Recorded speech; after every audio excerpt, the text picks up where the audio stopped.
Welcome to the Four Cities of Manchester. This will be a series of videos that looks at the city of the past, the present, the future and the imagined city. There are always four cities in every urban region.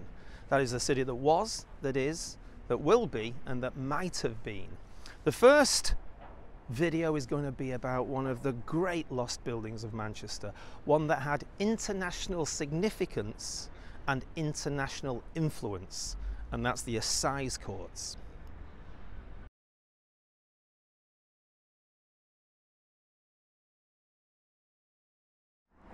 We're at the site of the Assize courts of Manchester. What are Assize courts?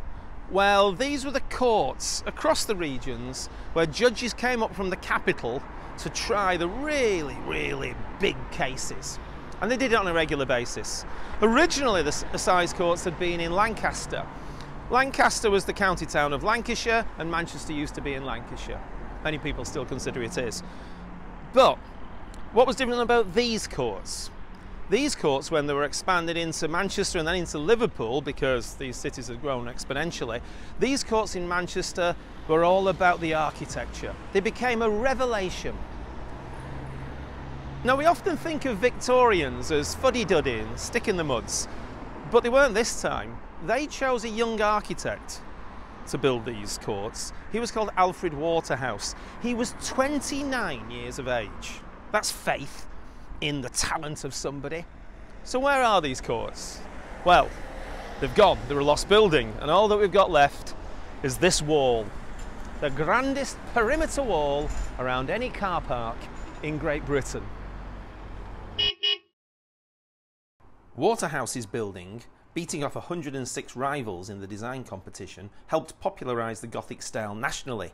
The fantastical skyline, the clever interior planning, the quality of finish and the rich detail in applied arts all made it an immediate hit. The Great Hall was the big wow, the jaw-dropper. The building was huge too. The main criminal and civil courts could hold 800 people each. Its 279-foot, 85-metre tower was the tallest structure in Manchester at the time. Waterhouse was a bit naughty. The young architect tweaked the designs throughout construction, causing consternation amongst the contractors, something he would also repeat at Manchester Town Hall. But it was worth it. Charles Eastlake, a Victorian commentator, writing later in the century, said, "Time has shown that Mr. Waterhouse's plan for the Assize courts is admirably adapted for its purpose, and with regard to the artistic merits of the work, it will be time enough to criticise when any better modern structure of its size and style has been raised in this country." Even the intellectual inspiration for the building, John Ruskin, writing to his father, said, "I've had a nice day in Manchester. The Assize courts are much beyond everything yet done in England on my principles. The hall is one of the finest things I have ever seen. Even the painted glass is good. It is vast and full of sculpture and very impressive." Some of that sculpture survives in the new courts built after World War II. The Assize courts wasn't the only building designed by Alfred Waterhouse in this area of the city. The other one survives, although it's been extended and changed over the years. This is Strangeways Prison from 1868. There was a tunnel between the courts and the prison. Down this dismal path, 74 people walked to the gallows after receiving the ultimate judgment in Manchester Assize courts. The building was completed in 1864, but in terms of truly great architecture, which it was, it didn't last very long. It didn't even last 100 years. In December 1940 and again in 1941, the building was hit during the German bombing of Manchester during the Blitz. It was completely gutted. Most of the walls were intact, but the interior was completely gutted, that beautiful, amazing interior. Now, many cities across Europe and across Britain rebuilt the truly great monuments. Manchester decided not to. It could have been rebuilt, but the interior would have been very hard to recreate. It was of such quality, especially after World War II when there was little money around. So Manchester demolished it. You see, Manchester had another plan. The plan was to bring everything into the city centre, the established city centre. The reason the Assize courts had been on Bury New Road was for ease of access. These courts were for the whole region. So if people wanted to access them, it was better putting them on the periphery of the city centre rather than bang smack in the middle. The 1945 Manchester plan, which was an incredible rearrangement of the whole of the city, envisaged something beautiful in many respects. A huge boulevard between a new site for the courts, where the present courts are, and Manchester Town Hall. But there was no money. So what we ended up with, in the end, was just a small processional walkway.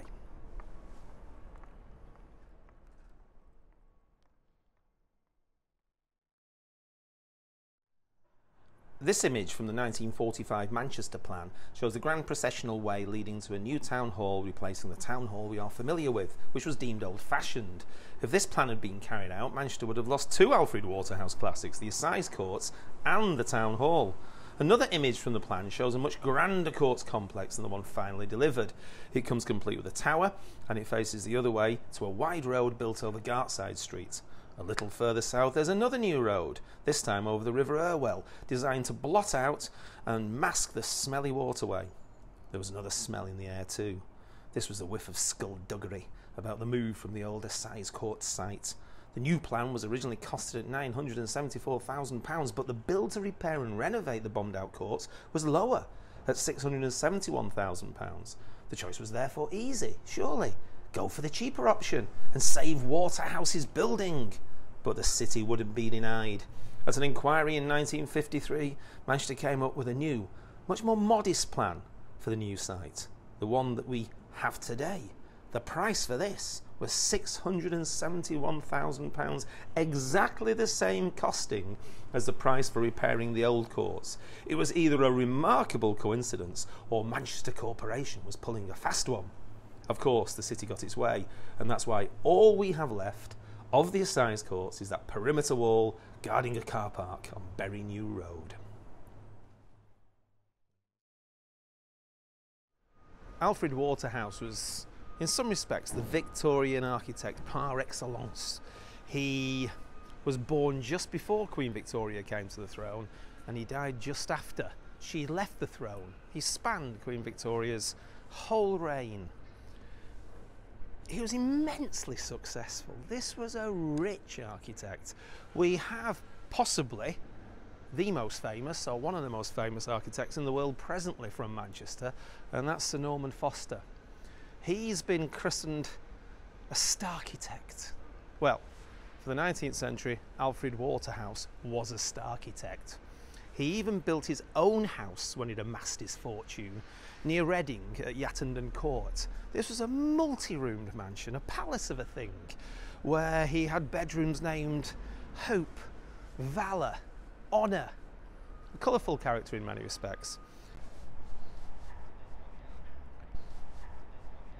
Alfred Waterhouse didn't just build himself an incredible house, nor was he responsible just for the Assize courts. He had a huge canon of work in Manchester particularly.